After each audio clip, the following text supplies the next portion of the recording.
Sheikh, I've got a question here from a brother. He says, I'm a new convert to Islam. I need to find some information, something that's been troubling me since I've become a Muslim, about ghosts, manifestations, hauntings and so forth. What does Islam say about this, Sheikh? Could you give the brother some advice? Well, Islam teaches us that there is a world which is known as the world of the unseen. Amongst its contents, the angels, the jinn, and the Nabi sallallahu alayhi wasallam has informed us about the nature of each. Angels, Allah created them from light, versus the jinn were created from fire. As repeatedly Satan said that I'm better than him, than Adam. He created him from mud, while you created me from smokeless flame in one ayah, from fire in another ayah, and so forth. Concerning the jinn, which basically what you're referring to, Allah subhanahu wa ta'ala says about their nature, إِنَّهُ يَرَاكُمْ هُوَ وَقَبِيلُهُ مِنْ حَيْثُ لَا تَرَوْنَهُم. That Satan and his company could see you while you could not see them.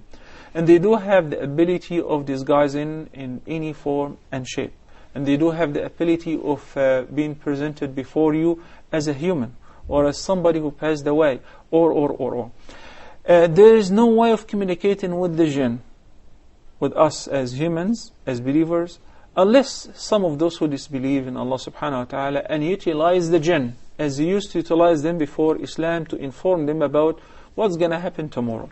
Allah subhanahu wa ta'ala says in Surah Al-Jinn that they used to go up and ascend to listen to the writings of the angels with the commands that Allah subhanahu wa ta'ala is dictating to them to be executed in this coming year. And they would take one information and they would go down to their allies of the soothsayers or the fortune tellers, and they would tell them about one correct informations.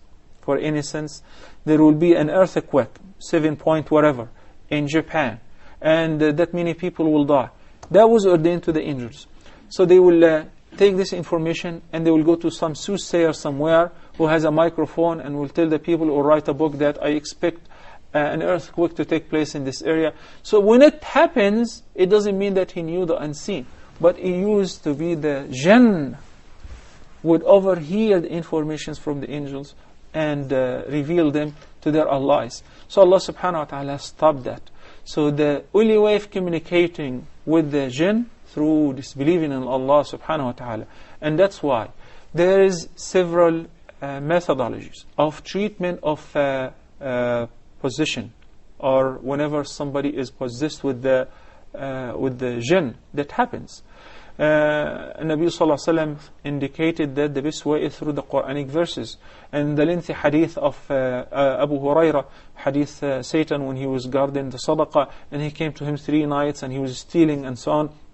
The 3rd night he said, shall I not teach you something that will protect you and will benefit you from every shaitan, that in the evening say or recite Ayat al-Kursi. What did the Prophet ﷺ say as a comment on that? He said, صَدَقَكَ وَهُوَ كَذُوب. He spoken the truth even though he's a great slayer. Do you know who was he? It was a shaitan.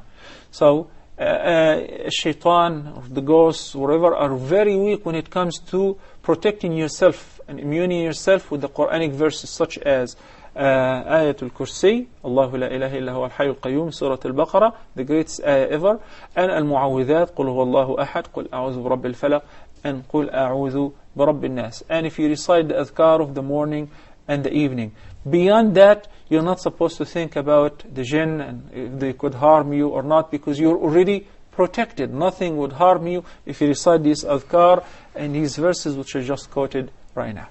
Jazakallah khair, Sheikh.